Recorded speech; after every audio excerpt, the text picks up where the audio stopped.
Can you imagine a scenario where you're tapped on the shoulder by your legally elected government and asked to shoot a pregnant lady in the back of the head, point blank, or perhaps you're asked to stick an ice pick in a baby's eye? Well, I'm Eli Gigi, and today we're going to be reviewing a book called Ordinary Men, which some of you guys may have heard of, and we're going to be discussing all of those things. So can you imagine a scenario, like I said in my opening statement, can you imagine a scenario? You might be a doctor, a lawyer, a school teacher, a painter, a musician, whatever it is. Just an ordinary man living in Germany, and you get tapped on the shoulder by your government to join a special police battalion. Now, that police battalion, its main duty is just to be there to kill Jews that do not have any purpose for the Nazi party. So, and that includes women, pregnant women, that includes children, elderly, men, women, that does not make a difference.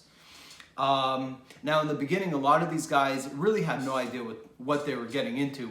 They didn't have much of a choice in regards to, interesting thing, they didn't have much of a choice in regards to joining the military, but they did have a choice when the general came to them and they all stood in a line and they were all given their orders and being told essentially, you know, here is what you guys are here for, and this is your job, this is what you need to carry out. So what do you need to do? What is your duties to carry out?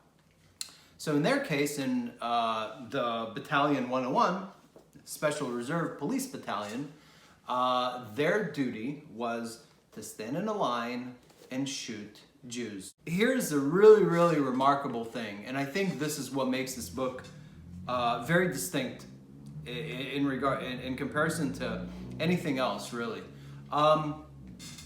So these young men, these men that are ordinary men, 20 or 30 years old, in their 20s and in their early 30s, who are ordinary men, simple guys, just like everybody knows, they had a choice. Their commander told them specifically, here's what you're going to do. You're going to be killing people every single day. That is your job. And it's not going to be a far away firing squad per se. You're going to take a gun and shoot that guy in the head, or that woman in the head, or that little baby in the head, or whatever. Just kill. Okay, so what's a day in the life of a police battalion officer? So let's say the first day on their job, they get to a clearing field. Each soldier has one person in front of them. They take their rifle and simply shoot him in the back of the head. Now, another fact about this is that they actually were very calculated in the way they shot people, because if you get too close, it's going to make a big explosion, the brain's going to splatter all over the place, and God forbid, you don't want to get your clothes dirty. And an interesting thing about that is one time when their commanders, when the commander came to see how his police battalion was doing in regards to shooting and killing, murdering all these people, he actually felt bad. And he said, oh my God, this is so inhumane what's going on over here. And of course, the lack of humanity wasn't for the people that were being killed, not for the Jews. The lack of humanity was for the soldiers who were shooting these people and getting dirty, getting blood and brains on their clothing. So he felt very bad for those poor soldiers who had to get so dirty and bloody. And then they actually orchestrated a way where you're standing at the exact right distance to shoot them, and the brain's gonna basically penetrate their brain and they're gonna be dead. No explosions of the brains. You don't have to get your clothes dirty, and then they're good to go. The first day on the job, a lot of the soldiers, from what the book says, got physically sick. They were ill. They could not stomach what they were seeing. At the end of the day, I mean, that's not what they were trained for. That has nothing to do with what's common in their lives.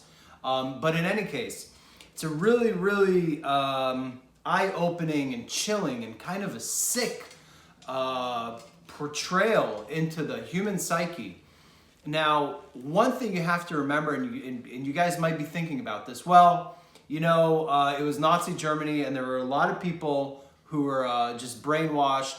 These guys weren't brainwashed. In fact, these guys were a little bit older. So the time of the Nazi youth and all the indoctrination and the propaganda machine started and ended prior to these men's, the men's adulthood. So they weren't from the generation that was sort of indoctrinated and the government, the Nazis, were working on brainwashing them. So you can't use that excuse. They were not brainwashed.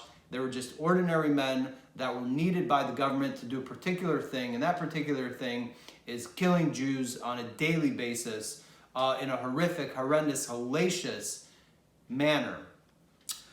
Day one, a lot of the guys that didn't back out, you had maybe out of 30 guys, 2 or 3 backing out. That's it on the first day. A lot of them that stayed, you know, the first day or two, first week, second week, third week, you know, they slowly, as time progressed, they slowly got more into the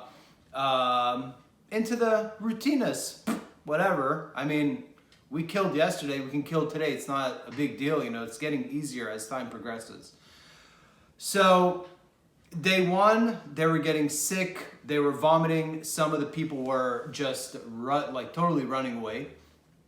Some of these Nazi police battalion officers. And some of them, another interesting fact, is that some of them got so used to it that by the end of their tenure in this police battalion, they were already killing pregnant women, holding their babies as they, I'm sure a lot of you guys have seen the picture of it's a black and white photo. It's very famous from the Holocaust. It's a woman cradling her baby in her arms, sort of turning away from the Nazi officer behind her, who's just standing there with a smile on his face, pointing the gun directly at her. And that's a picture of the Police Battalion 101. It's really sad. It's really sad to see what, you know, at the end of the day, in regards to these soldiers, my personal opinion about it is I think that they are sick. I don't think that there's anything ordinary about them whatsoever. I don't think there's any excuse for, it doesn't matter if it's your government, if it's whoever. I think that nobody can really tell you, you know, it's perfectly fine to take a gun and shoot somebody in the head, especially if they're innocent, if it's a woman, if it's a pregnant woman, if it's an elderly woman, if it's anybody elderly. I think it's a pretty sick thing. And I think that's something the German people are really going to have to deal with forever. You know, it's not a terribly big book. It's only about 200 pages. And I would definitely recommend reading it. Please drop me a line. Let me know if you have any questions about the book. I know I did everything kind of fast. I just wanted to get into the nitty-gritty of the book and keep it under 5 minutes for everybody to really enjoy. But if you have any questions, please don't hesitate to message me, and we will see you next time.